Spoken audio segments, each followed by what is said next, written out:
this is Kyle, also known as Alien Dude, reviewing today this Mainz gladius made by Everest Forge of Nepal. Now, right up front, there's a couple things you should know.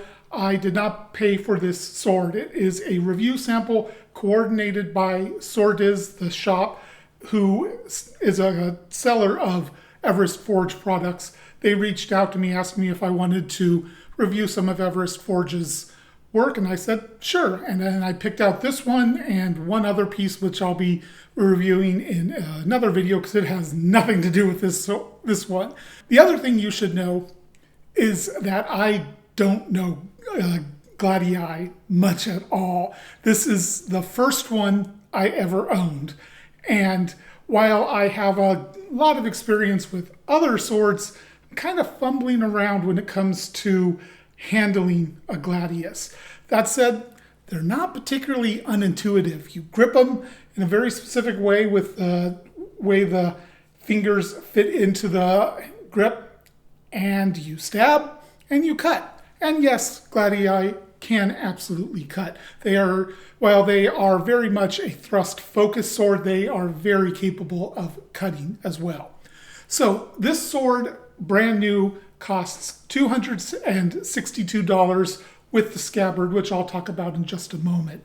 That includes tariffs, from what I understand. Swordiz's website says that they pay tariffs. So I assume if you order something through them and it gets imported into the country, you don't have to worry about the duties, the tariffs, any of that stuff. You pay the $262, probably sales tax, possibly shipping, and then you're done. You don't have to pay multiple times for one product, which is nice. It makes things a little bit easier dealing with ordering when you don't have to worry about that. So let's talk about the scabbard that came with this. So the scabbard is made of wood, and to me it looks like it's pretty similar wood as the grip, which is rosewood, but there's a little bit less of a red tint to it than you see on the grip, so it might be a slightly different one. I'm not sure exactly. It's very clearly inspired by historic gladius scabbards with the metal bands, which I'm 99% sure is brass. This is a very traditional look for a gladius scabbard. That said, this belt attachment, not at all traditional. This is much more of a modern one. This is a kukri belt loop and attachment here put onto a gladius scabbard. And that makes sense. The Nepalese, they really specialize in kukri, so they're going to definitely take liberties and adapt what they know and put it onto something like this. That said, it looks a little out of place, especially the green. I don't like the green color with the rest of it. It just clashes to my eye.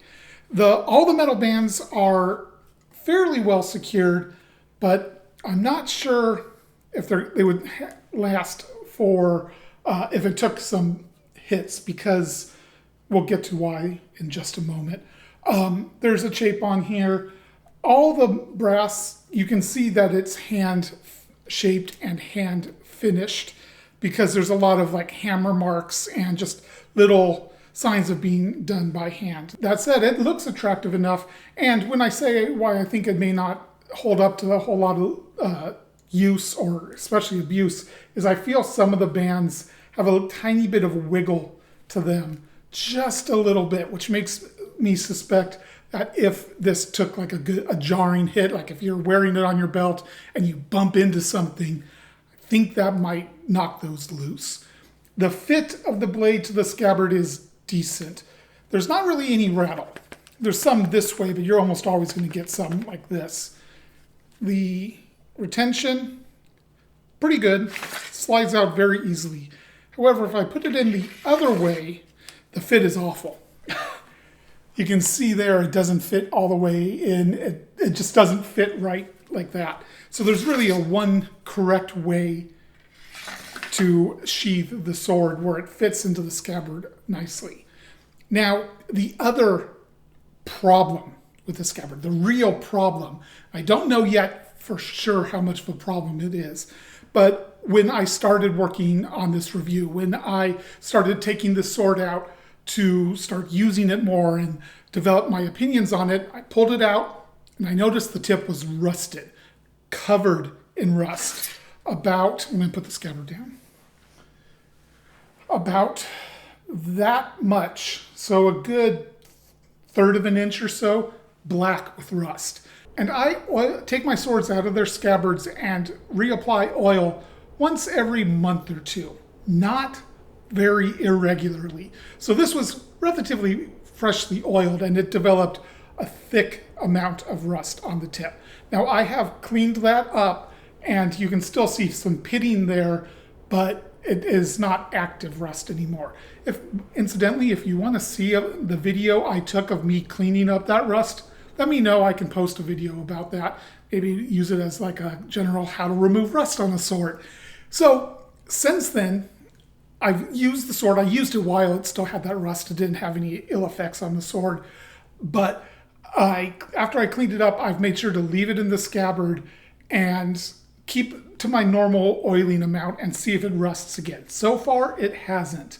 But I will let you know if it does. I will post some kind of follow-up if it does, because if it happens again, to me that means the scabbard is not a viable storage option. It's just not protecting the sword how it needs to if that happens again. So let's talk about the hilt, and we'll start with the pommel. It's, I believe, a separate piece of wood than the grip and the, I wouldn't even really call this a guard, but bolster kind of.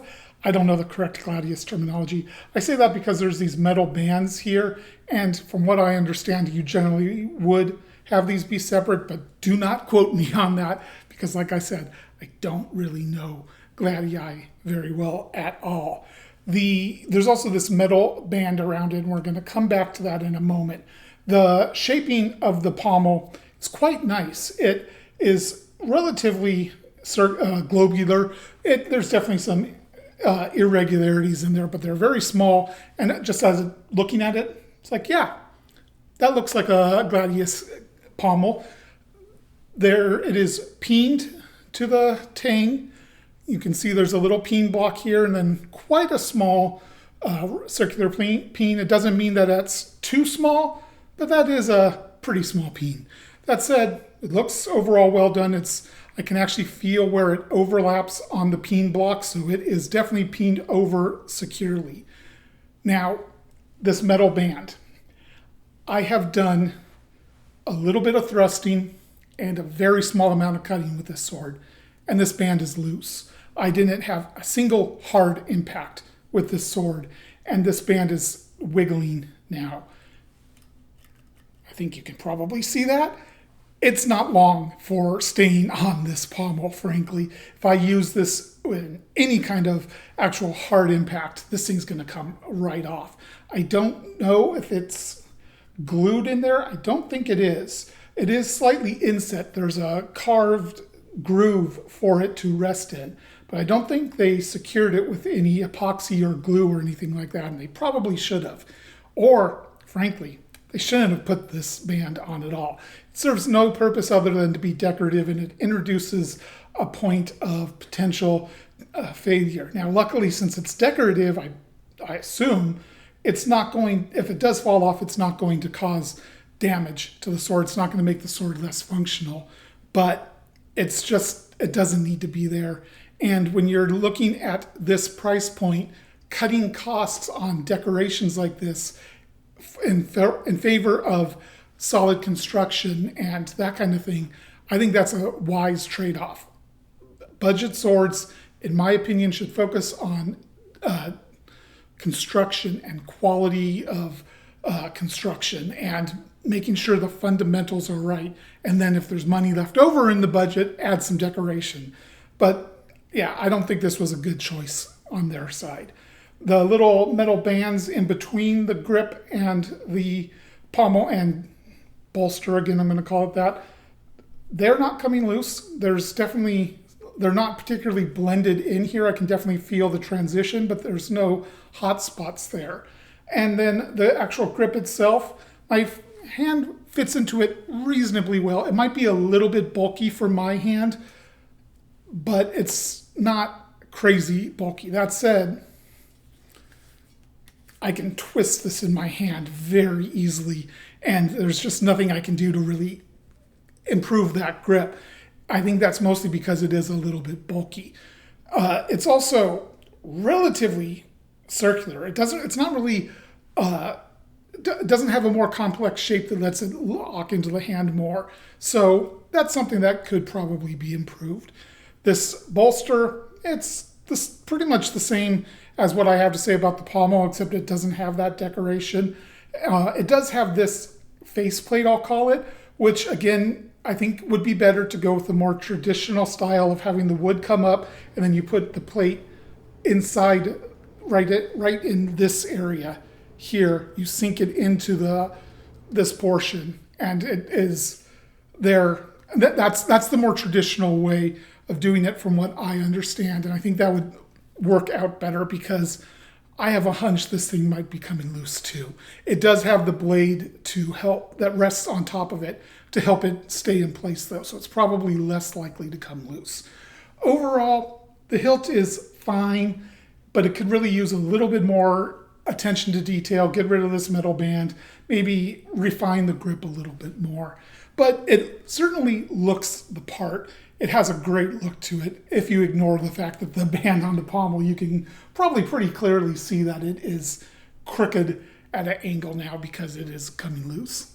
Let's move on to the blade. So this is a very classic Mainz style blade.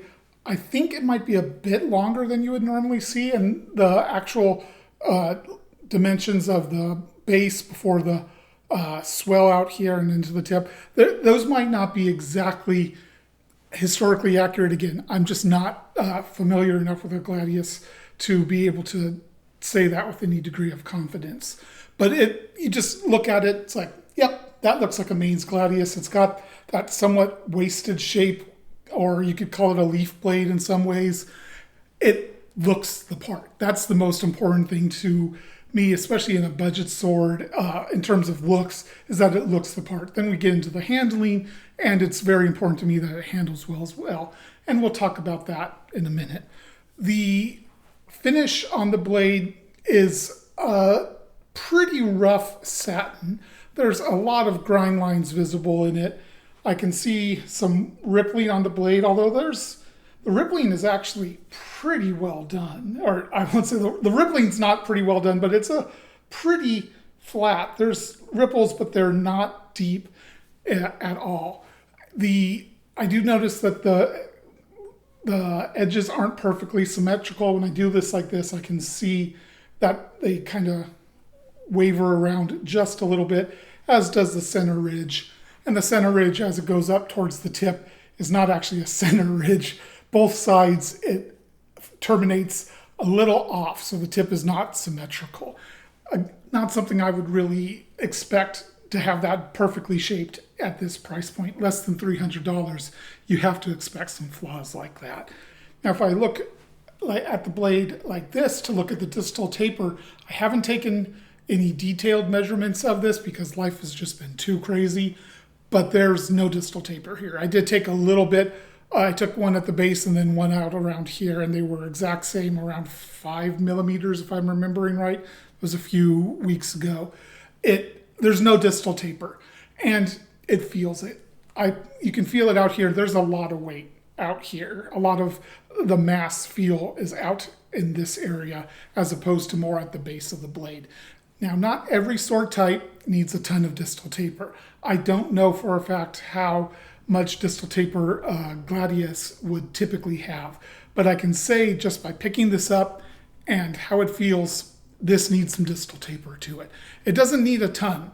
With a shorter blade, you don't need a lot, but to keep it from feeling really forward heavy, you want some so it gets a little bit thinner out here. This is purely theoretical, but if it starts at about 5 millimeters here, even if it got down to like 3.5 to 4 up here, it would make a big difference. 3.5, I think, would probably be a good amount. You'd have a much more wieldy sword that would still be nice and rigid as you would expect out of a gladius. And that's kind of getting into the handling a little bit, but it does explain the distal taper part of it. The sharpening, I really like how there's one smooth bevel. There's no secondary bevel on here, and the edge is apple seated. I can feel it kind of curve over into the actual final apex of the edge, but it's not particularly sharp. And you can see that by trying to cut some paper. I'm going to start up here, but I'll also do behind the swell. So you can see it basically didn't start cutting at all until it got down to about here. And then it actually cut in pretty nicely. Let's try the other edge.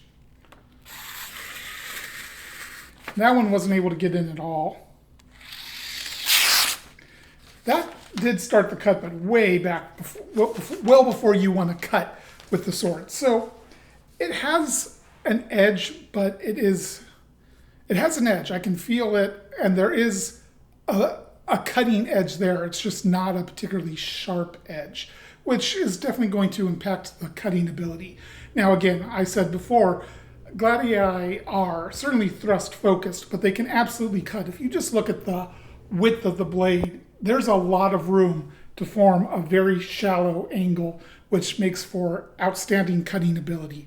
Unfortunately, when you have a thick blade out here, even with that shallow angle, it makes it a little bit harder to cut, and then not having a truly sharp edge makes a big difference as well. So let's talk about cutting with the sword. So I didn't do a lot of cutting with this for two reasons. One, the edge wasn't sharp enough to get any satisfying cuts, really.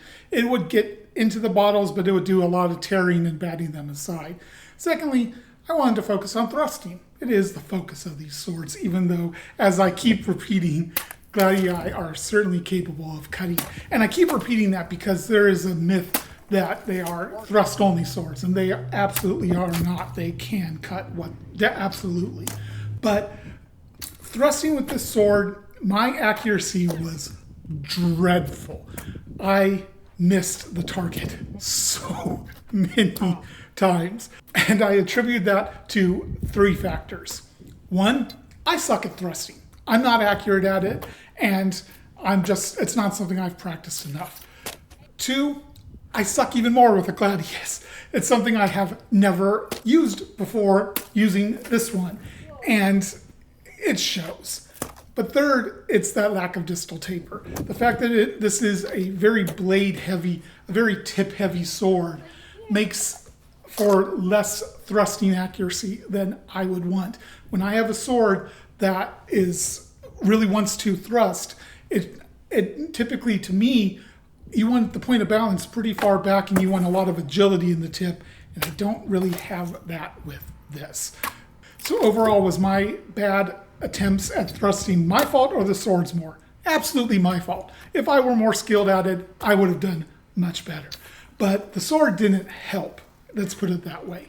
Now, that said, when I got connected with the target, this thing thrust beautifully. There was one time, I think I came at it like that, or something like, I think I was doing something like that, and I thrusted into it, and I just basically bisected the bottle entirely. There was like one tiny piece still hanging on. That's an impressive thrust right there. And it's absolutely capable of piercing and penetrating very, very nicely. That's a very acute tip. It is not reinforced, but since the blade is so thick out here, anyways, it doesn't really need to be. It is a hell of a thruster if you can hit the target. So talking about handling, I've kind of sprinkled it in quite a bit during the blade and cutting section, but I do have a few more things to add. First off is the point of balance. That's, 5 inches out from the guard or so? Pretty far forward balanced for a gladius, in my opinion, and certainly far out balanced for a sword that is focused on thrusting. What kind of tip control do I have? Well, like I said, when I'm actually trying to thrust with force, I miss the target like crazy. But even if I'm just doing that like this, I notice I'm not getting the tip where I really want it reliably. And I'm kind of doing this some because I have to compensate for the extra weight out there. And it makes it a little awkward to thrust with it. I can absolutely feel like I can accelerate the sword with my back fingers, like I normally do with an arming sword or a long sword, but it feels awkward doing that, partly because the grip is a little bit too wide for me, but also because there's a lot of weight to accelerate with because of how forward balanced this feels. So I want to compare this to another Mainz gladius I recently acquired. Here we have the Albion Electus, if I'm remembering right. I never can keep their gladius models separate in my mind. I never remember which is which. If I'm wrong about this being the Electus, I'll put it up on screen. So the first thing you might notice about these two swords is that the Albion is considerably shorter of a blade than the Everest Forge. It's also a little bit wider, and then the leaf shape and the furthest out swell is not nearly as defined as it is on the Everest Forge. The grip length is also notably different. It's kind of hard for me to show, but hopefully you can see like that. That's a noticeable difference, and my hunch is that the Albion is more historically accurate because they generally place a great degree of importance on historical accuracy. So a couple things to note about the difference in these swords. Now, I want to stress, I'm not talking about the fit and finish, the refinement, that kind of thing, because this sword is nearly $1,000, right around there. I think it was 900 something. And the Everest Forge is 3 times less than that. So much more expensive here. You expect a much better degree of fit and finish. But one of the things I want to point out, while the grip here is still generally cylindrical, it does narrow a little bit down here. And while I can still twist it a little bit, you can see I can't twist it anywhere near as easily as I can twist the Everest Forge. That's because the grip is more slender. It really snugs into my hand a lot better. There's distal taper here. It doesn't have a ton, but looking at this, I can see that there is distal taper here. The point of balance is actually maybe just a little bit closer than the Everest Forge, but I picked this up and it's so much more nimbler. And I think a huge part of that is the shorter blade. When the weight isn't as far out, there's not as much of a lever happening, causing it to feel more tip heavy. And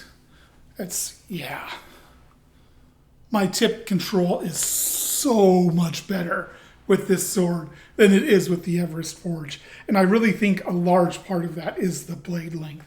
I think this one has a more practical blade length for this design, especially because while this doesn't have a ton of distal taper, it has a little bit, but it's still staying pretty robust out here, but not as robust as the Everest Forge. I can still accelerate the tip a little bit with my fingers, but the shorter grip definitely impairs that a little bit. But this is I picked this up, it immediately feels lighter and more nimble and more agile and just more alive in my hand. The Everest Forge feels a little dead in the hand. This feels like it wants to move and flow and thrust and cut. Now that is not necessarily world-ending for the Everest Forge. This is a much less expensive sword, so you have to expect it to be not as good as an Albion. But man, when I picked this up right after holding the Albion, this grip is huge comparatively, and it is a lot of what is causing me issues with point control and edge alignment and just general feel of being connected to the sword. This grip honestly could really use to be cut down in width considerably. All right, so $262 gets you this gladius. Is it worth that price? It's a little tough to say yes. There's quite a few areas that could use to be refined here. The most important one to me is not even this metal band or the fact that the scabbard might be causing rust. The most important thing for me personally is the grip size and some distal taper to the blade. If they could slender this down a little bit and then add a little bit of distal taper, the sword would come alive in the hand a lot more and would be a lot more fun to move around and use. Those are the two things I think need to be improved for this to be a really usable, good option in this price range. There's other things that could be improved. Getting rid of this metal band, I think, is important. And it just is not doing anything. Overall finish is good enough. It's not great, but it's good enough. And the sharpening is not great, but it is good enough, especially at this price point. So really, my biggest complaint is the grip and the lack of distal taper. And if they could fix those two things, this would be a lot easier to recommend. As is, I don't think I can really recommend it at $262. If you want a gladius that looks the part and use it for Ren fairs or whatever, I think you're better off going with the Topeka. They are not good for use, but in terms of just a sidearm for show, that kind of thing, they are fantastic. Their scabbards look a little bit more historically accurate, and while their blades are oftentimes not even hardened, that's not important if you're not using them. I think the best use for this one, unfortunately, is as a costume piece rather than actual use. It's functional. It's just not fun to function with, but they could absolutely get it there. I've already listed the few things I think should be improved and the two major things that would make a big difference. And if they are interested in improving, they could be a really interesting player in the budget market. But at this point, without some refinements, I don't think I can recommend this sword. And one other thing I just thought of that could help improve the handling if they don't want to deal with distal taper, and that is shorten the blade. It would really bring some of the weight back and keep the sword from feeling quite so tip heavy. That is an option. Personally, I like the overall length of this if it had better distal taper, but it is certainly an option. And that's going to wrap up this review. I want to say thank you to Vali at Swordiz for working to coordinate this review sample, and thank you to Everest Forge for supplying it as well. Until next time, Alien 2 out.